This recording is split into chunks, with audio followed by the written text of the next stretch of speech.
Pour parler des galères des stagiaires, c'est souvent Cindy qu'invitent les journalistes de télévision. Enchantée.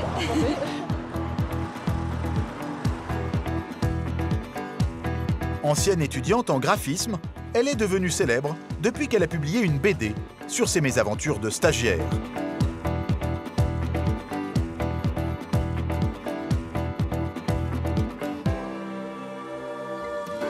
Aujourd'hui, elle participe à une émission de télévision avec Norman, un jeune comique de la génération Internet. Les stages à répétition, lui aussi, il connaît. Et moi, les stages, putain, j'ai connu comme un ouf. Hein. Combien? J'en ai fait 5. Ah oui, tu me dis 5. Et la plupart du temps, je me suis fait virer, sauf le dernier où finalement. Tu viré d'un stage? Où je me suis barré, quoi. Ah ouais, d'accord. C'est peut-être ce que j'aurais dû faire des fois. J'aurais dû me barrer carrément. Bon, bah, on y va.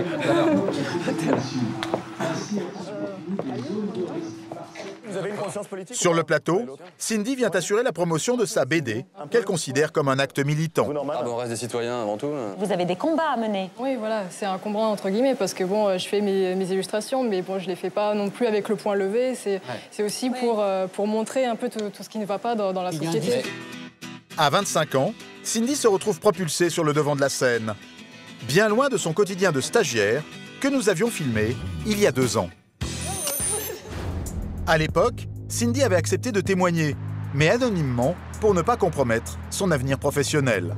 Nous avions masqué son visage et l'avions rebaptisée Émilie. Émilie, 23 ans, diplômée en BTS multimédia. Depuis 4 mois, elle est stagiaire graphiste dans une grande agence de publicité du centre de Paris. Elle enchaîne les stages depuis 2 ans. Elle en a effectué 5 dans 5 agences différentes. Et à la clé, toujours pas d'emploi. Émilie vit en banlieue, 1 heure de trajet qui s'ajoute à de grosses journées de travail. Je suis assistante du directeur de création. Enfin, pour moi, c'est pas du travail de stagiaire. Pour moi, c'est vraiment un travail de salarié qu'on peut finir très tard. C'est souvent, j'ai fini à 22h, 23h. Si je travaille autant, en gros, c'est pour montrer que j'en veux, que je suis motivée, que j'ai envie de rester dans cette boîte. Avec son indemnité de stage, 417 € mensuels, Cindy ne pouvait pas se payer d'appartement. Elle vivait toujours chez ses parents, qui commençaient à s'inquiéter pour son avenir. Elle a un âge où on s'installe, on a un appartement, on fait sa vie de famille, quoi. Mais là, c'est pas possible. On la sent un petit peu pas bien dans sa peau. Vous, à votre époque, vous aviez fait des stages? Ça n'existait pas à mon époque, les stages. Lors de notre tournage, Cindy racontait ses galères de stagiaire sur Internet. Ici, c'est quelqu'un qui dit à la stagiaire de venir travailler un samedi. Et celle-ci répond non. Et là, surprise, une stagiaire a dit non. Donc les stagiaires sont là, ils viennent, tous s'inclinent. Oh, la stagiaire, toi qui osais dire non, nous t'admirons. C'est finalement grâce à ses dessins qu'elle a pu tirer un trait sur sa vie d'étudiante. Après la diffusion de notre reportage, Cindy a été repérée par un éditeur. Il a publié sa première BD, Moi, 20 ans diplômé, motivé, exploité. Un succès commercial, 10 000 exemplaires vendus en quelques mois et des fans qui se bousculent pour obtenir une dédicace de Cindy. Je pensais pas que ça allait m'arriver, mais vraiment pas me retrouver là en train de dédicacer la BD où j'ai mis tout ce que j'avais dedans, tout ce que j'ai enduré, donc voilà, je suis super contente. C'est inattendu aussi. Pour elle, c'est l'occasion de constater que ces mésaventures sont toujours d'actualité. Bonjour. C'est sûr que je suis stagiaire en ce moment, donc c'est quand même pour un petit dessin d'encouragement. Je pense qu'on est tous dans la même galère. Il y en a qui ont la chance de pouvoir vivre chez leurs parents, mais il y en a qui doivent gérer un loyer, se trouver à bouffer tout seul, et là, c'est plus chaud. Moi, j'ai un fils qui a 27 ans. Il a fait plein de stages dans le cadre de ses études. Quand il a eu terminé, on lui a proposé des stages. C'est vraiment très difficile pour cette génération-là, je trouve. Depuis, Cindy a publié un second album consacré cette fois au problème du logement chez les étudiants. Cette génération qui peine aujourd'hui à entrer dans la vie active n'a pas fini de l'inspirer. Au début des recherches de stage, il y a souvent Internet et ses millions de petites annonces, plus ou moins alléchantes, plus ou moins légales aussi. Valentine, 25 ans, est membre de Génération Précaire, un collectif d'étudiants qui agit généralement masqué. Nous lui avons demandé de nous aider à décrypter certaines offres postées par des entreprises qui nous semblaient suspectes. Donc le secteur BTP construction immobilier, bon ok, fonction assistant marketing, démarrage au plus tôt, durée supérieure à 2 mois. Donc là, moi qui connais bien ce genre de truc, ça veut dire direct dans ma tête, ça doit être rémunéré. Au minimum, 1/3 du SMIC. Type de contrat, stage conventionné, ok, rémunération non rémunérée. Donc là, en 2 lignes, ça a invalidé tout le reste et ça a rendu cette annonce complètement, mais complètement abusive. Autre exemple d'annonce clairement illégale, cette fois dans l'hôtellerie. Pour les vacances, un établissement recherche une stagiaire à la fois réceptionniste, femme de chambre et serveuse. Emploi saisonnier. Alors ça, moi j'ai un gros problème avec les emplois saisonniers. Donc dans la loi, en gros, il est dit, de mémoire, un stage ne doit pas répondre à un besoin lié à un accroissement temporaire de l'activité. Je crois que c'est exactement ça, la loi.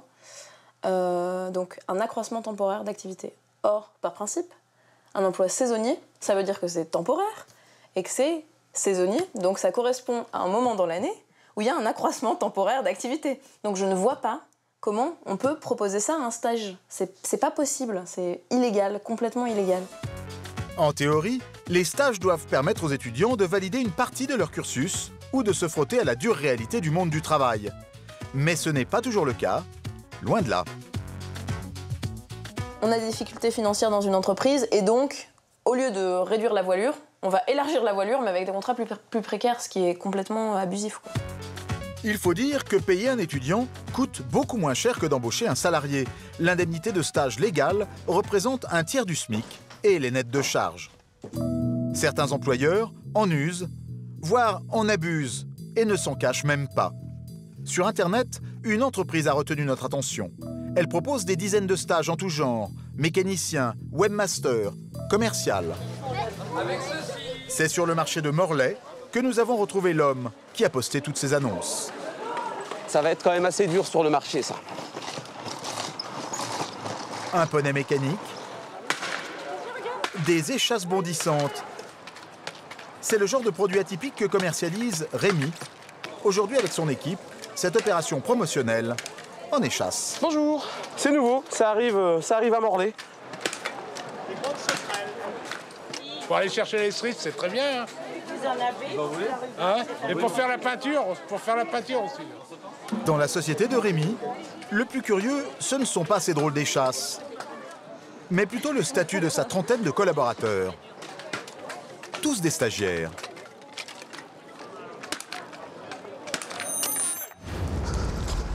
Nous l'avions rencontré il y a 2 ans.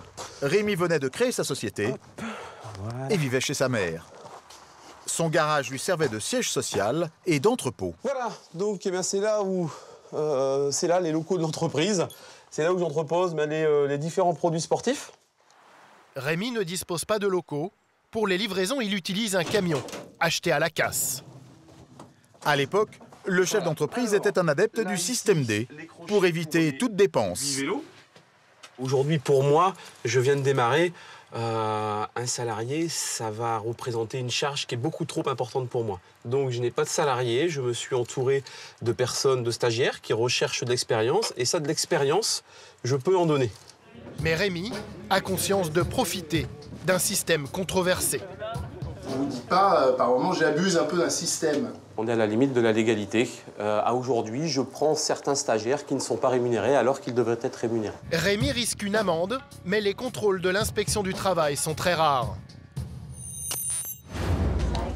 Depuis la diffusion de notre reportage il y a 2 ans, le jeune patron n'a jamais reçu la visite de l'inspection du travail. Et cela ne semble ni l'inquiéter, ni l'étonner. Pourtant, il continue à n'employer que des stagiaires, sans les indemniser. Il y a un inspecteur du travail pour tellement beaucoup d'entreprises et des entreprises où il y a des problèmes. Moi, il n'y a pas de problème. T'as pas l'impression de les exploiter, ces pauvres stagiaires? Mais vraiment pas. J'ai vraiment pas l'impression de les exploiter. J'ai conscience que je suis pas dans la légalité. Par contre, j'ai pas du tout l'impression de les exploiter. Le patron dit avoir la conscience tranquille parce qu'il a l'impression de proposer une formule attractive à ses stagiaires. Une formule qui va bien au-delà d'une première expérience professionnelle. Aujourd'hui, il a déménagé les locaux de son entreprise dans cette ferme bretonne dont il est propriétaire. C'est ici qu'il vit au quotidien, avec une dizaine de ses stagiaires. On a fait aussi avec les moyens du bord. Alors attention, parce que donc là on est en train justement de mettre l'électricité. Donc je vais vous faire voir cette caravane. Et donc celle-là, la particularité d'avoir été refaite justement par une stagiaire qui est en décoration d'intérieur. Une déco à moindre coût, peut-être pour faire oublier que le confort des stagiaires reste sommaire. Ce qui est aussi sympa, et là on en parle avec sourire, comme vous voyez, il n'y a pas de toilette. Donc ben voilà, les stagiaires qui viennent, on leur propose un seau, comme dans l'ancien temps. Alors, au départ, les stagiaires sont stupéfaits. Un seau, mais non, on n'a pas envie de seau. Je peux vous dire que le deuxième jour, en général, le premier jour, ils ne prennent pas. Le deuxième jour, ouais, ils prennent, parce que s'il pleut, quand il fait tempête à 3 h du matin, je peux vous dire qu'ils préfèrent. Le logement dans les 3 caravanes achetées d'occasion est rudimentaire. Les plus chanceux dorment dans une yourte au fond du jardin. Logés, les stagiaires de Rémi sont aussi nourris. Au moment des repas, le stage prend des airs de colonie de vacances. Alors c'est de la soupe de tomates au basilic. Les jeunes font la cuisine à tour de rôle, avec un budget limité. Je voulais juste te dire qu'il y avait 2 kilos de carottes à 1 € le kilo. Ça fait 2 €. Il y a 2 autres euros d'ingrédients. Donc là, on est en train de manger pour 4 € et on est 11 à manger, ce qui fait que là, on mange quand même que pour 45 centimes. Ce qui est pas mal quand même. Après le déjeuner, les jeunes recrues de Rémi repassent au salon pour se mettre au travail, sur leurs ordinateurs personnels. Ils sont informaticiens, responsables des ressources humaines, commerciaux. Parmi eux, Zulfia, 20 ans. Pour valider son année à l'université de Nancy, elle avait besoin d'un stage qu'elle ne trouvait pas. Faute de mieux, c'est chez Rémi qu'elle a atterri. J'ai reçu celui où tu me demandais. On a quand même beaucoup tous cherché de stage et on a toujours eu des refus, soit pas de réponse tout court. Donc je remercie Rémi aujourd'hui de m'avoir d'ailleurs accepté en stage dans sa société. En plus du travail de bureau, les stagiaires de Rémi doivent se montrer polyvalents. Leur patron les emploie aussi pour la rénovation de son corps de ferme. Il appelle ça les tâches communes. Elles représentent 2h30 de travail chaque jour. Voilà pourquoi Antonin, l'informaticien, est obligé de lâcher sa souris pour jouer de la pioche. Ça, c'est une tranchée qu'on a fait pour passer des gaines électriques, en fait, pour amener l'électricité proprement dans toutes les dépendances. Et vous y connaissiez en électricité? Non, et en piochage non plus. Mais on a appris. Antonin a 20 ans. Dans sa yourte, il nous confie qu'il apprécie beaucoup ce stage au grand air. Il y a un peu des tâches ingrates, on doit piocher, on doit entretenir la propriété et tout ça. Mais après, moi, personnellement, ça me dérange pas et ça ravive un peu l'esprit d'équipe et de communauté du lieu et c'est génial, quoi. C'est complètement différent de ce que j'aurais pu vivre dans une entreprise classique avec un bureau, tout ça. Après, depuis la diffusion de notre précédent reportage, la société a engrangé ses premiers bénéfices. 8 000 € l'année dernière. Mais toujours pas la moindre embauche à l'horizon pour les jeunes recrues de Rémi. Tu as fait quoi cette semaine? Le petit bénéfice qu'on a pu faire l'année passée, on l'a justement réinvesti dans des caravanes, dans une yourte, justement pour un meilleur confort des étudiants et pour faire venir les étudiants qui sont ici. Et les petits bénéfices que vous avez fait l'an dernier, vous n'êtes pas dit je vais embaucher quelqu'un avec ces bénéfices-là? Non, pour l'instant on ne peut pas encore. Il faut compter à peu près un salaire maintenant, ça va être à peu près 1 200 € non chargés. Moi, ça va me coûter donc 3 000 € à peu près par mois. Et donc par an, il faut que je trouve 36 000 €. À aujourd'hui, je ne me salarie pas encore. Même moi, je ne suis pas salarié. Donc pour l'instant, on ne peut pas encore parler d'embaucher quelqu'un. Depuis la création de sa société, Rémi a fait travailler plus de 200 stagiaires. À l'entendre, cette main-d'œuvre gratuite l'aiderait tout juste à assurer la survie de son entreprise. Un argument que les enseignes de distribution, elles aussi très consommatrices de stagiaires, ne peuvent pas invoquer. Nous l'avions constaté dans notre dernier reportage lors des soldes à Paris, une période où les magasins font massivement appel aux stagiaires. Une de nos journalistes s'était fait passer pour une cliente dans la boutique d'une grande marque de prêt-à-porter. Bonjour, je regarde comme ça.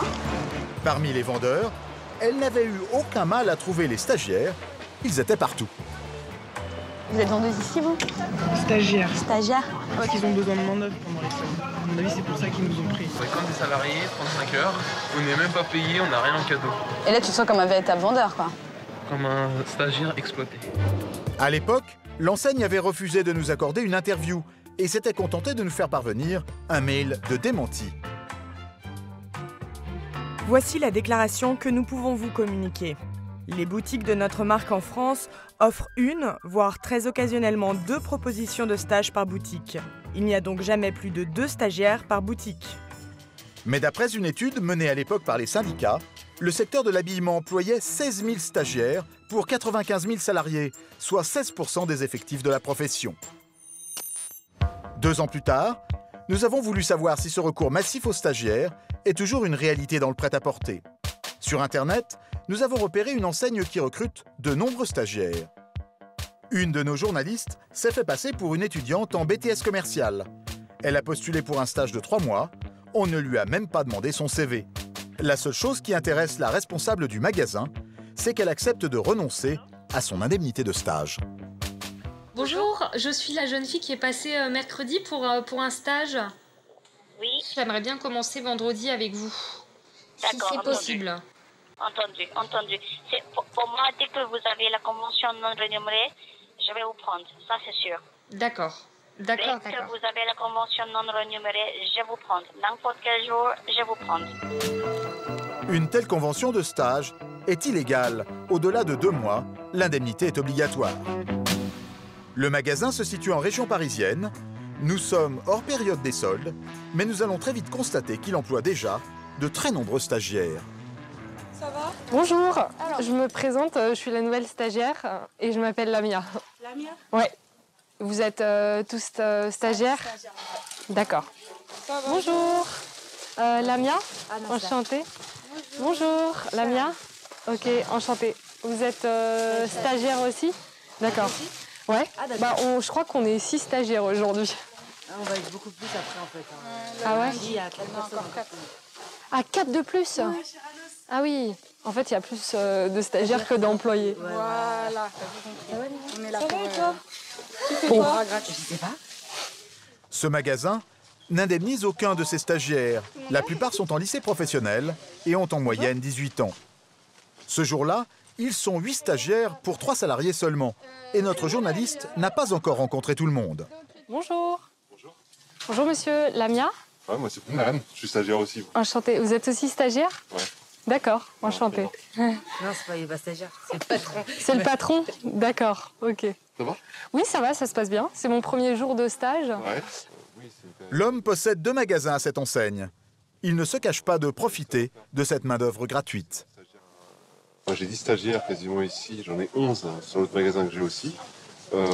Et c'est vrai que c'est un bien-être, c'est que du bonheur d'avoir ces gens-là pour qu'on puisse travailler dans le meilleur des mondes. Dans cette enseigne de mode à bas prix, le travail ne manque pas. Et qui dit travail, dit cadence à respecter. Je dois faire quoi? 150 pièces en 1 heure. Je dois les badger.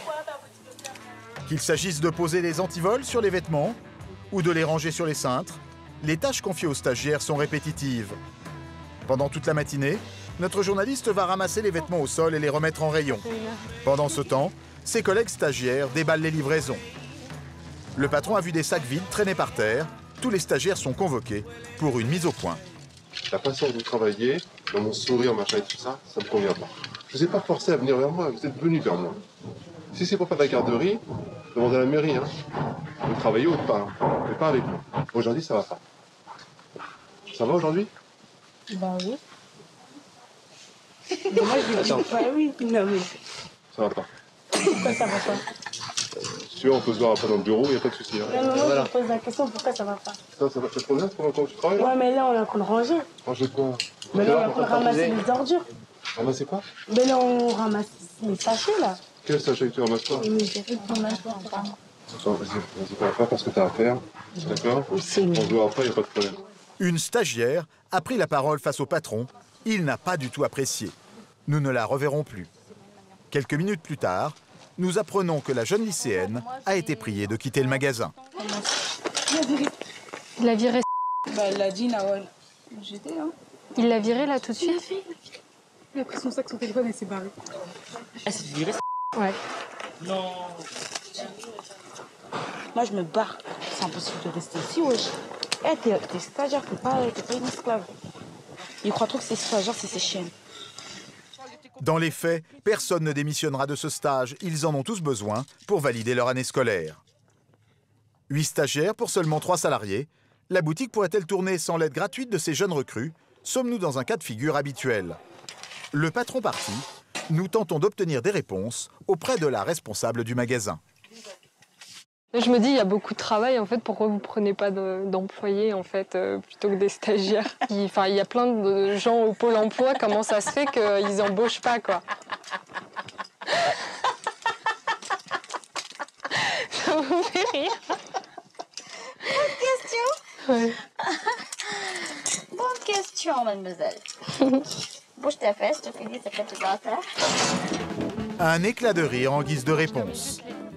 Nous insistons et nous finissons par en apprendre un peu plus. J'aimerais bien être engagée, mais mon patron m'a dit pendant l'été, on n'embauche personne. Car le chiffre à cause de la crise financière, pas tout le monde. La crise expliquerait donc un tel recours aux stagiaires. Cette enseigne affiche pourtant un chiffre d'affaires d'1 milliard d'euros sur son site internet. Nous avons contacté la marque. Quand nous expliquons la situation au service communication, notre interlocutrice semble tomber des nues. Ça m'a interpellée de voir qu'un magasin fonctionnait avec 8 stagiaires et 3 salariés. Clairement, normalement, c'est pas possible. Vous êtes allé où et quand? Vous allez à un magasin qui est en train de préparer les soldes en région parisienne, par exemple. Effectivement, sur une période de préparation particulière, ça peut arriver. Je ne vous dis pas que vous mentez, loin de là. Hein. C'est pas la politique RH. Et loin de ça. Et en l'occurrence, c'était pas du tout en période de solde, justement. Comprenez qu'on ne va pas venir commenter un fait qui, pour nous, n'est pas la réalité de la vie de l'entreprise en question. Malgré nos demandes, la marque ne nous accordera pas d'interview filmée sur ce sujet. Les stages à répétition, les stages qui ne débouchent sur rien, concernent le plus souvent les jeunes qui ont les CV les moins riches. Pourtant, même un diplôme Bac+5 ne met pas forcément à l'abri des mauvaises expériences. C'est le cas de Baptiste, 21 ans. Le jeune homme est étudiant à Sup de Corinth, une des 10 meilleures écoles de commerce de France. Il est venu s'installer à Paris pour faire son stage de fin d'études. Je devais rester 6 mois, sauf que là, ça fait 3 mois et demi que je suis à Paris et je vais devoir partir parce que mon stage s'est fini plus tôt que prévu. Tout avait pourtant bien commencé. Son stage dans la capitale était rémunéré 900 € par mois et il avait pu se payer une petite chambre dans ce foyer du 17e arrondissement. Voici le genre d'événement que son entreprise organise. Nous avons récupéré ces images sur son site internet. Des soirées professionnelles de standing dans des hôtels de luxe. Baptiste pensait participer à leur préparation, mais il a très vite déchanté. Et sur le papier, donc c'était vraiment de l'événementiel pur et dur, de l'organisation d'événements. Et quand je me suis retrouvé dans l'entreprise, très rapidement, ce que j'ai fait, c'est de l'emailing, des appels téléphoniques, de la base de données, assez peu en rapport avec l'événementiel, mais plutôt les travaux de secrétariat. Tous les stagiaires, même Bac+5, étaient cantonnés à ces tâches aussi ingrates qu'essentielles au fonctionnement de l'entreprise. Lors de mon arrivée, pour donner un ordre d'idée, il y avait 15 personnes dans le service, 5 CDI, 10 stagiaires. D'accord. Et ils fonctionnent toujours comme ça? Ils fonctionnent toujours comme ça et les stagiaires sont renouvelés tous les 6 mois, régulièrement. Donc c'est-à-dire que le poste, donc moi j'étais en tant que chargé d'événementiel, ce sont des postes qui sont en permanence occupés par des stagiaires. Et ça, c'est pas normal? Non, c'est pas normal, parce qu'un stagiaire n'est pas censé occuper une place permanente, justement. Rapidement, Baptiste réclame des missions plus intéressantes à ses responsables. Refus catégorique. Il décide alors de quitter son stage pour en trouver un plus formateur ailleurs. À l'annonce de son départ, le directeur général de l'entreprise intervient. Il ne voulait pas me laisser partir, du tout. Alors même donc jusqu'à me menacer de devoir verser des dommages et intérêts dans le cas où je partirais. En théorie, un étudiant n'a pas le droit d'interrompre son stage sans l'accord de l'entreprise. Mais dans les faits, les employeurs ne font jamais de difficultés. Pourtant, dans le cas de Baptiste, l'affaire dégénère. L'étudiant a secrètement enregistré le dernier entretien avec son patron, qui le menace ouvertement. La personne qui ne va pas respecter son obligation de faire son contrat de stage, sa convention qui est un synonyme de contrat de stage, c'est toi. Qu'est-ce que je risque? Tu risques de devoir nous payer un préjudice que je justifierai par tout ce que tu n'as pas pu faire. Donc tu sais d'avance le préjudice que je vais te causer. Deuxième préjudice, si tu es obligé de te rembourser par un CDD à 4 000 €, bah, je vais devoir te facturer les 4 000 € pour remplacement.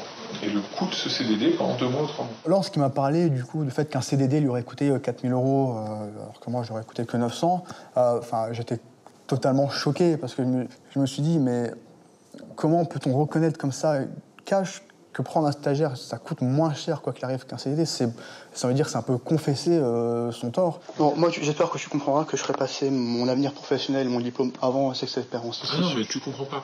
Ton comportement est totalement illégal, d'accord? Moi, s'il faut que j'aille au DIN de ton école, c'est-à-dire au-dessus du supérieur pédagogique, du supérieur pédagogique, je l'appellerai personnellement, d'accord? Et je lui demanderai de t'appeler pour te mettre un petit peu de plomb dans la tête. D'accord? Tu violes tes contrats et tes engagements. Donc je ferai tout pour que tu n'aies pas ton diplôme. Après cet enregistrement, Baptiste n'a plus jamais remis les pieds dans l'entreprise. Son école a fait pression pour mettre fin à son stage. Et son ancien patron n'a jamais mis ses menaces à exécution. Finalement, Baptiste aura au moins appris une chose de ce passage à Paris. Quand on est stagiaire, il faut faire très attention là où on va mettre les pieds. Beaucoup se renseigner auprès d'autres étudiants, justement, parce que là, en l'occurrence, j'ai pas eu vraiment de retour vis-à-vis de cette entreprise-là. Et ça m'a paru tellement beau tout de suite que j'ai foncé les yeux fermés. En fait, j'aurais pas dû. Après cette mésaventure, Baptiste a validé un stage de 6 mois dans l'événementiel au Luxembourg. Il vient juste d'être diplômé. Il peut désormais se lancer sur le marché du travail. Baptiste a peut-être joué de malchance, car pour les étudiants sortis des meilleures écoles, les stages peuvent véritablement déboucher sur un emploi. Paris, quartier de la Défense. À son siège parisien, Ernst & Young, un des leaders mondiaux de l'audit et du conseil, emploie plus de 2500 cols blancs. Une armée d'avocats et d'experts comptables, dans lequel 600 étudiants font chaque année leurs premières armes. Jacques Pierres est chargé du recrutement de ses stagiaires et les candidats ne manquent pas. Donc c'est quoi tout ça? Et ben voilà, ça c'est la moisson de la journée. C'est l'ensemble des CV que nous avons reçus ce matin et puis hier après-midi. Il y en a des centaines. Je ne sais pas compter, mais il doit y en avoir entre 100 et 200. C'est à peu près le nombre de CV que nous recevons tous les jours. Chaque année, Jacques Pierres et son équipe épluchent près de 15 000 CV. Les meilleurs candidats sont reçus individuellement et soumis à des tests de logique. Dans cette entreprise, le choix des stagiaires n'est pas du temps de perdu, c'est un investissement. Une bonne partie de ces stagiaires vont ensuite devenir des collaborateurs chez nous. Donc proposer des stages intéressants et sélectionner de très bons stagiaires, c'est beaucoup de temps gagné pour nous et surtout l'assurance qu'on aura un recrutement de qualité dans 1 an, dans 2 ans, dans 3 ans, lorsque ces jeunes auront été diplômés. Alors, pour être sûr d'attirer les plus prometteurs, l'entreprise ne lésine pas. En stage, ces étudiants, tous recrutés dans les meilleures écoles de commerce ou d'ingénieurs, comme HEC ou Polytechnique, gagnent en moyenne 1 500 € par mois. C'est 3 fois plus que l'indemnité de stage minimum prévue par la loi. Salut Fanny. Salut Julie. Prête? Ouais. Fanny, 23 ans, est étudiante ingénieure. Son année de stage touche à sa fin. Sa responsable veut lui parler de son avenir. Je voulais savoir si tu étais contente de la mission, de ce que tu avais fait, de ce que tu avais appris. Ouais, je suis assez satisfaite parce que donc, la mission, elle a quand même duré 2 mois. Devant notre caméra, la tutrice se lance dans une opération de séduction. T'es un moteur dans l'équipe, hein, t'es toujours de bonne humeur, tu mets toujours beaucoup d'entrain dans ce que tu fais, etc. T'es toujours souriante, on n'a rien à te reprocher. Au final, on espère que tu pourras revenir parmi nous à la fin de tes études. Étudiante dans une prestigieuse école d'ingénieurs, Fanny fait la fine bouche quand on lui parle d'une possible embauche. Je peux pas garantirai rien à 100% parce que comme j'ai déjà dit, il me reste encore 6 mois d'études et puis 6 mois de stage après. J'ai pas vraiment grand-chose à dire, si ce n'est qu'on aimerait bien que tu reviennes après. Elle nous a déjà séduites. Fanny, elle nous a déjà séduites puisqu'elle est là. Donc maintenant, c'est à nous de la séduire pour qu'elle veuille revenir. Bon, ouais, merci beaucoup. L'entreprise a d'autres arguments à faire valoir pour recruter ses meilleurs stagiaires. En cas d'embauche, elle leur promet de valider leur stage comme une première année d'ancienneté professionnelle. Une perspective exceptionnelle pour des jeunes qui n'ont même pas fini leur scolarité. Vous avez quel âge? Moi j'ai 20 ans. 23. 24. Vous allez tous revenir d'ailleurs après votre stage? Moi c'est un stage de césure au milieu de mes études, mais là tout de suite, à chaud, je pense que oui, vraiment. C'est une vraie chance pour nous et moi je vais essayer de la saisir. Comme Fanny et ses camarades, ils sont de plus en plus nombreux à miser sur les stages pour pousser les portes des entreprises.